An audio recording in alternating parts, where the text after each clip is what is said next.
Hello and welcome into another episode of Locked On Wolves. Today on the show, keys to Game 6 if the Timberwolves are going to force a Game 7 back in Denver on Sunday. We'll talk about some things the Wolves did well in Games 1 and 2 or things that were keys at the start of the series that have gone by the wayside over their first three-game losing streak of the season coming here in the second round of the playoffs to the Denver Nuggets. We'll talk about all that here next on the show.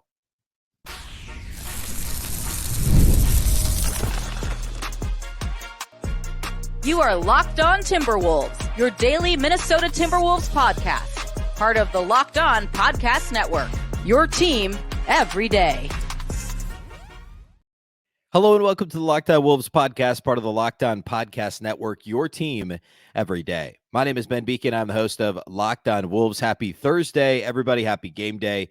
Game 6 tonight at Target Center, 7:30 Central. Going to preview the game here on the show today. What I think the biggest things to look out for are in this one, based on what we've seen over this three-game losing streak, the first time all season the Timberwolves have lost 3 games in a row. We're now talking about a body of work of regular season plus playoffs of what? All of a sudden I can't do math. Like 90-plus games this year. And the Timberwolves are, or actually exactly 91 games this year, and they never lost 3 in a row until now. How are the Wolves going to bounce back in Game 6? What are the keys in this game? We'll talk about that all on the show here today. A big thank you for making Locked On Wolves your first listen every day. Of course, this show is free and available everywhere. That includes YouTube as well as all of your favorite audio platforms. Wherever you like to listen to podcasts, you can find Locked On Wolves. You can also watch on the Locked On Sports Minnesota app on both Roku and Amazon Fire TV. And you can follow on X at Locked On T-Wolves and also at Beecken with 2 B's, 2 E's, CKEN. A reminder that we go live after every game. The postcast tonight, it'll be, I believe Jack Borman will be hosting with Tyler Metcalf from Canis Hoopus. Or excuse me, not Jack Borman. Jack's going to be at the game. I think it'll be Luke Inman hosting with Tyler Metcalf of Canis Hoopus. Jack is covering the game for Canis tonight, so he won't be on the postcast. I hosted it on Tuesday. We have a rotating cast of characters from Canis and from Locked On Minnesota that host the postcast following every single Wolves game. So we'll be doing that as long as this playoff run goes. You can find it live on Locked On Sports Minnesota, so be sure to subscribe over there on YouTube.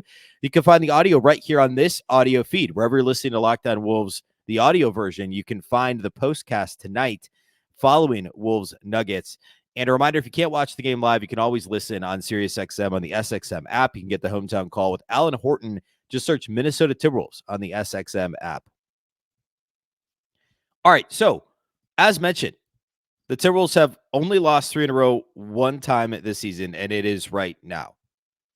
It's the first time they faced a 3-game losing streak all year long. And, well, last time out, it was an opportunity to continue that trend, and they didn't come through. Now is an opportunity to see how they respond to this longest losing streak. And of course, it's different in the playoffs because it's the same opponent, and the Nuggets can anticipate adjustments for Minnesota and make their own adjustments. We've talked a lot on this show and a little bit on the basketball party on Wednesday about the adjustments the Nuggets have made, whether it's Aaron Gordon bringing the ball up the floor to keep the Wolves from flipping the matchup, keep the Wolves from guarding Gordon with Gobert with ease. They've been switching as much, or trying to force switches as much as they can to force Gobert onto Jokic, which I've covered and we'll cover a little bit again today, is not a Gobert thing as much as it's a Jokic thing. Because remember, Jokic can beat anybody one-on-one. They're happy to have Towns guard him too, but then the problem is then you deal with the defensive player of the year as a free safety, right? Then you're dealing with Towns and Gobert. Whereas if Gobert is guarding Jokic, you're not worried about Towns as a help side shot blocker, which only underscores how good Gobert is as a defender. That's the whole point. Them getting Gobert on Jokic isn't because Gobert's not a good defender. It's not because he's not the best defensive player in the NBA. It's because he is the best defensive player in the NBA, and the best way to kind of mitigate his impact is to get into his body with the best offensive player in the NBA, in Nikola Jolkic. And allow Jokic to use his size and his touch and his skill, his shot-making ability to score regardless, right? It's not because Gobert's not a good defender. I shouldn't have to say that, but the online discourse tells me otherwise. Anyway, one of Denver's adjustments was to have Gordon bring the ball up the floor in order to make that more difficult for Minnesota to execute. Another thing is on the other side of the floor, Denver loading up on Ant in a way they didn't do early in the series. And obviously game 4, the Wolves lost and Ant still had 40 plus, but he only had 18 points last time out on not enough shot attempts. I think he had 15 shot attempts. And that was Denver essentially playing him with 1.5 guys. And, we talked about this, essentially boxes and elbows defense, right? They were packing the paint, daring Minnesota to beat them from outside the arc, which is if I'm Denver, I mean, they know this. They know that they're playing with fire by doing that, because all Ant needs to do is make the right read, and the Wolves need to knock down open jumpers. And both of those things were not consistent things that happened last time out. Ant, I've said this a couple different times already the last couple days, but his decision-making was great the first half of the first quarter, and then it got worse as the game went on. He wasn't as willing to make at least a quick decision. Sometimes the result was still the right thing, but it took too long to get there. And other times, he was just taking tough shots. I think it was more he just was indecisive, and that was a problem. But Denver's still playing with fire. I mean, the Wolves were still the third best three-point shooting team as a team this season in the entire NBA. They were almost 39% from three, and their frequency, their volume wasn't to where it needed to be. But if you're loading up on Ant, you're going to leave guys open that can shoot threes, whether it's Cat shooting over 41% of the season, Mike Conley, who didn't play in the last game, which was a big part of why this strategy worked, because you can't leave a 44% shooter in Mike Conley, who's better than that and catch and shoot threes, wide open. But if he plays Thursday, that changes the dynamic for Denver. I'm not saying they'll change their strategy, but it makes it even more tenuous if you're Denver. Nas is a 41% three-point shooter in the regular season. In this series, Nas is 40% from outside the arc. Cat's 52% from outside the arc. Conley's 39%.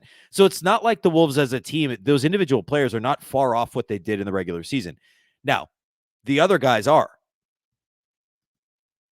In the regular season, Nickeil Alexander-Walker was 39% from three. So far in this series, Nickeil is just 33% from three. He's averaging just under 2 makes on 5.5 attempts per game in this 5 games so far against Denver. Jaden McDaniels in this series is 16% from outside the arc.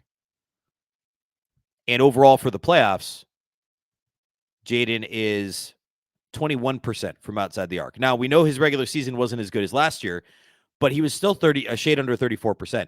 He's got to hit at a slightly higher clip. Nikhil's got to hit at the clip he did against Phoenix. That's going to be big.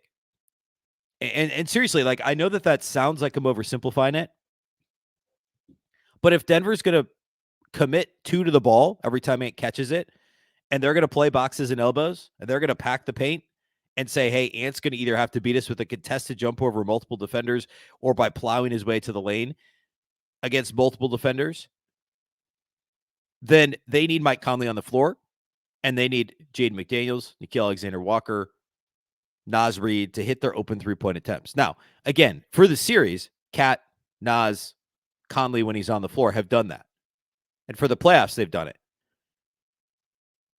Now they need Nickeil to join the party like he did, 1 game in this series and 1 game against Phoenix. And they need Mike Conley to be on the floor, and they need Jaden McDaniels to just be better. There's no other way to put that. So far this playoffs, I mentioned this already, Jaden, 21.7% from outside the arc. He's averaging 10 points per game, but he's shooting just 44%. And one of the biggest, if we're going to oversimplify, if we're going to boil this down to something very simple, so far the keys to Denver getting a 3-2 series lead are their superstar Nikola Jolkic being literally unguardable in a way that we've seen Ant be that way in moments, but Jokic takes it to another level. There's a reason he's the MVP. The second reason is the role player thing. And if you want to drill down even further and talk about ancillary guys, like we talked about this on the basketball party, obviously Jokic and Ant are the stars, superstars. Cat and Jamal Murray are the second options for each team. And then what's next? I mean, the Wolves have done a good job against Michael Porter Jr. They've tried to make Aaron Gordon beat them, and now he is doing that. And the Nuggets are trying to make Jaden McDaniels beat them, and he's not doing that. That to me is the biggest difference. And again, some oversimplification, sure, but Jaden's averaging 7 points a game on 38% shooting in this series, and he's only 16% from outside the arc in this series. Denver's happy to keep forcing the ball into Jaden McDaniels' hands if he's not going to make the right decision, which he did early. The first couple of possessions, I think he hit Gobert. He pump faked, drove, hit Gobert for a dunk, and then had a dunk himself early in the game, or at least a basket early in the game in game 5. So we know what's in there with Jaden. It's just the consistency is not. All right, a couple more keys to this game 6 that we'll cover here next. Today's episode of Locked On Wolves is brought to us by our friends at eBay Motors. Passion, drive, and patience. The formula for winning championships is also what keeps your ride or die alive. eBay Motors has everything you need to maintain your vehicle and level it up to peak performance.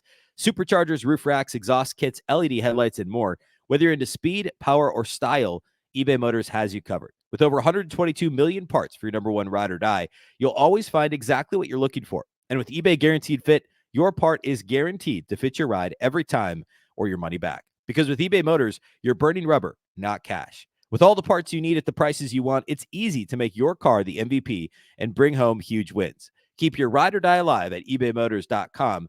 Eligible items only. Exclusions apply. eBay Guaranteed Fit only available to U.S. customers.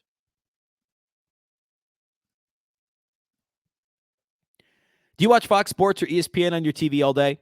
If so, no doubt you have to turn down the volume because of all the shouting. Instead, make the switch to Locked On Sports Today, a free 24/7 sports streaming channel program for you every day to bring you the biggest stories without all the screaming. Locked On Sports Today brings you can't-miss analysis, opinions, and news, streaming 24/7 on YouTube or the free Amazon Fire TV channels app, part of the Locked On Podcast Network, your team every day.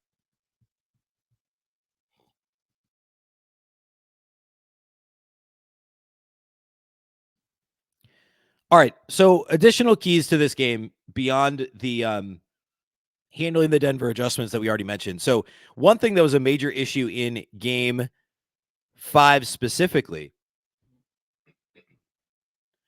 was transition defense. And this was weird for a couple of reasons. First of all, in general, Denver doesn't necessarily force that many turnovers. We talked about this at the start of the series. Denver was kind of middle of the pack in terms of forcing turnovers defensively, whereas Minnesota was top 5. They ended the season doing a great job at forcing opponent turnovers.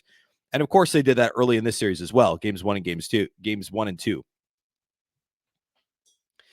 But in this series, the Wolves have turned the ball over a little bit too much. Not egregiously so, but a little bit too much. And Denver's done a great job at turning those turnovers into points the other way, which is also strange because overall for the regular season, Denver actually wasn't a very good transition team. And I know that like Joker 5-on-4, Joker starting to break the other way is a terrifying proposition for any team. But the numbers suggest that Denver was actually not a very good transition, or at least not a very frequent transition offense this year. So far for the playoffs, they're actually in the bottom half. Here we go. Here's regular season. In the regular season, my numbers disappeared and now they're taking a second to load. There we go. In the regular season on cleaning the glass, Denver was actually dead last in points per play in transition.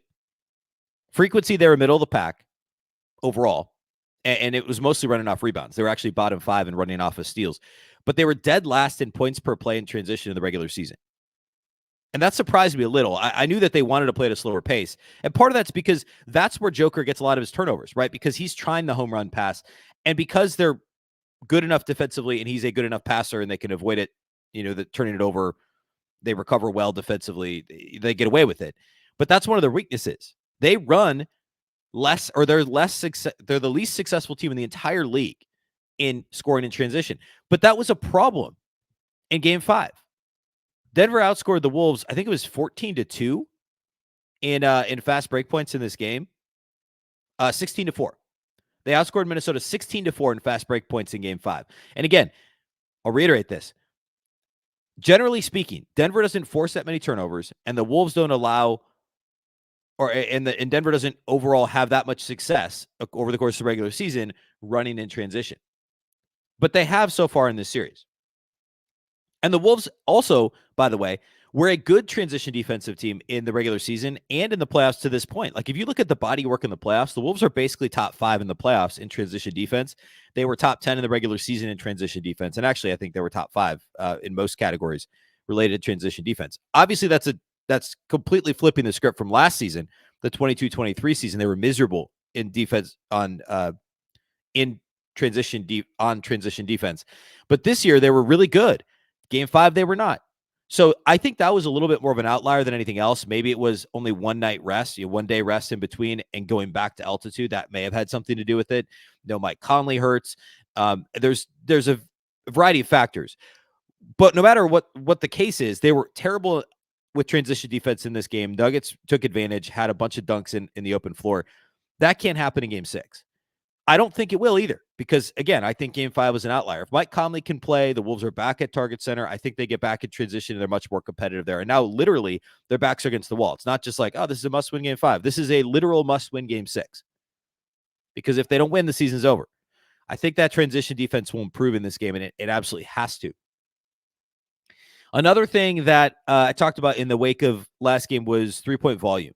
And overall, it's been okay in this series. The Wolves did attempt 7 more threes in Denver last game, but they made 1 less. They were 8 of 26 from outside the arc. Denver was 9 of 19 because the quality of looks that Denver was getting was far superior.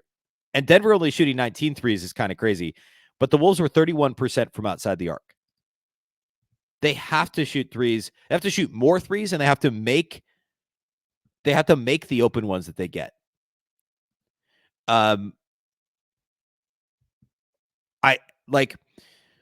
don't know. I think that the volume, it's both are true, right? The volume needs to come up and they just need to make more. And they need to contest a little bit better. I mean, I know Aaron Gordon didn't hurt them last game, but 2 games ago he did.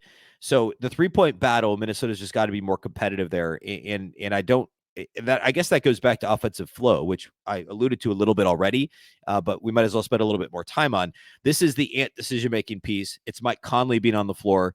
It's hopefully less Kyle Anderson because they're just not guarding him and he's not willing to shoot the ball. And basically when he's on the floor for a 4 or 5 minute stint, it's a couple possessions of them giving Kyle Anderson a massive cushion and him getting to like 12 feet and shooting a contested 12-footer and it goes in half the time, then fine. Like that's just kind of what we're doing when Kyle Anderson's on the floor.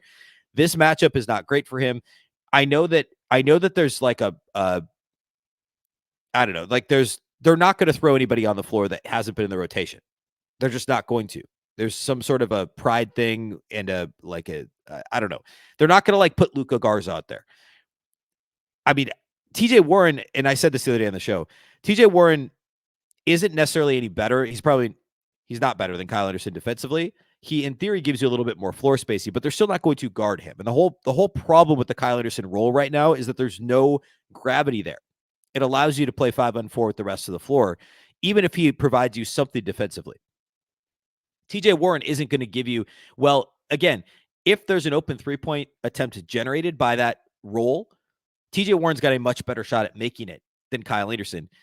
But Denver's not going to respect him until he makes it. So you're probably not improving anything offensively, and you're getting a little worse defensively. So I'd be shocked if they went to TJ Warren. But I don't know. That feels like an option to try that. Like if the offense is just miserable early in this game, it backs against the wall time, right? It's pulling out all the stops. Remember when Chris Finch benched D'Angelo Russell in game 6 of the Memphis series 2 years ago? This wouldn't be exactly that because D'Lo was, a former all-star starting point guard. But like that was a backs against the wall. This isn't working. Let's try something. Now, it's maybe too little too late if you're down big in the first half of an elimination game, but you got to pull out all the stops. This isn't nearly as dramatic. I get that, but it's a thing they could try, right? It's not going to be Josh Minott or Leonard Miller. It's just not. But it could be TJ Warren. Like that's at least within the realm if they want to try something like that. But also they might just play 7 guys, right? It might just be Naz Reid and Nickeil Alexander-Walker off the bench if Mike Conley plays. That was the other problem last game was no Mike Conley. You needed to play another guy. And Monte Morris played a little, but maybe it's Jordan McLaughlin. Like it's anything could happen. And whatever you got to do to kind of stimulate this offense, just more ball movement, Mike Conley, any of these point guards, right? Jordan McLaughlin, give them an opportunity, especially if Mike Conley's not playing. I think that's where we're at. All right, a couple more things I want to hit here, and then I'll give a prediction here at the end too, and then we'll close out the show. Today's episode of Locked On Wolves is sponsored by our friends at BetterHelp. We all carry around different stressors, both big and small, and when we keep them bottled up, it can start to affect us negatively. Therapy is a safe space to get things off your chest, to figure out how to work through whatever is weighing you down. I'll tell you what's on my chest right now. I talked about it a little bit off the top of the show, but the the slander that Rudy's getting online, and it's mostly not Wolves fans. I think Wolves fans get it. Rudy Gobert was not bad defensively against Denver in Game 5. He absolutely is the best defensive player in the NBA. He deserves the Defensive Player of the Year award.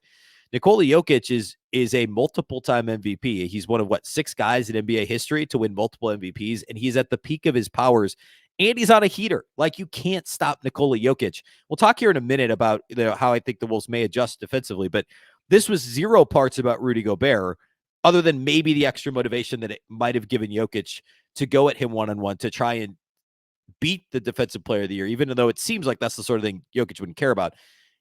I'm sure it played into it a little bit. This is more about Joker than it is about Rudy, and that's been bugging me a little bit. Look, I get it.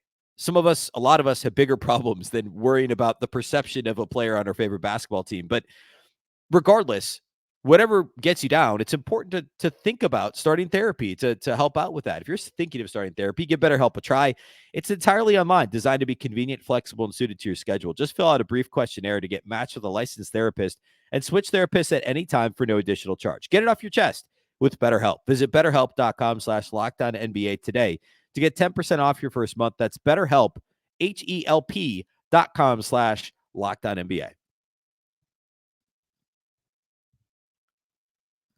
All right, couple more things to hit here at the end of the show. Let's talk about rebounding. Not an issue early in the series. And one of my predictions for the series was that the Timberwolves would flip the script when it comes to rebounding and do a really good job overall. Early in the series, that was the case. Like, first couple games, I mean, a lot of those kind of intermediate rebounds that I worry about, like Mike Conley was scooping them up, Ant was scooping them up, like they were being active, getting some of those rebounds. We're getting less of those now. There's been less three-point attempts as the series wears on, weirdly enough. It's been a lot more Joker around the rim. He didn't miss much last game, period. A lot more Aaron Gordon at the rim, Jamal Murray mid-range, stuff like that. And the Timberwolves have not done as good of a job rebounding the basketball, and that's been a problem. Last game, Aaron Gordon had, I believe, 5 offensive rebounds. And now for the series, these guys are basically at their season averages. Denver's bigs are in terms of offensive rebounds per game, which I know we're talking about 5 games, so it's weird to do a per game thing, and I normally hate doing that, but this is actually kind of crazy. For the series, Jokic is now averaging 2.6 offensive rebounds per game, and Jokic is at 2.6. Aaron Gordon is at 2.4 offensive rebounds per game. Okay. For the regular season, Jokic averaged 2.8 offensive rebounds per game, and Aaron Gordon averaged 2.4 offensive rebounds per game. So Jokic is within 0.2 offensive boards per game of his season average, and Aaron Gordon is exactly there. That can't happen. Denver was a top 10 offensive rebounding team in the regular season.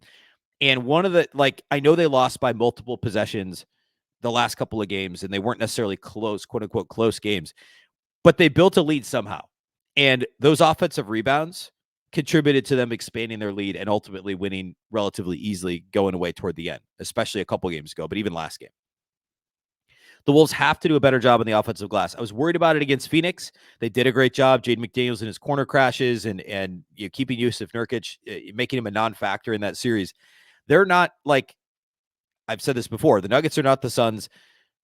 Jokic is not Jusuf Nurkic, and Aaron Gordon is not, random. He's not Kevin Durant when it comes to offensive rebounds. He's going to crash the glass.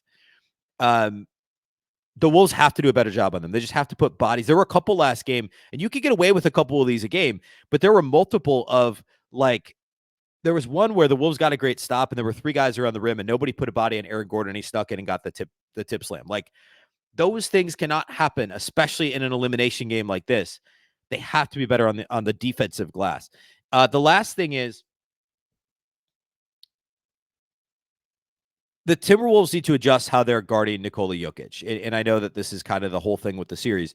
If the Nuggets are going to keep doing what they're doing and make it hard for the Wolves to get Towns on Jokic one-on-one, and they're going to as much as possible, if the Nuggets are taking the ball to the net, Aaron Gordon's going to bring it up the floor.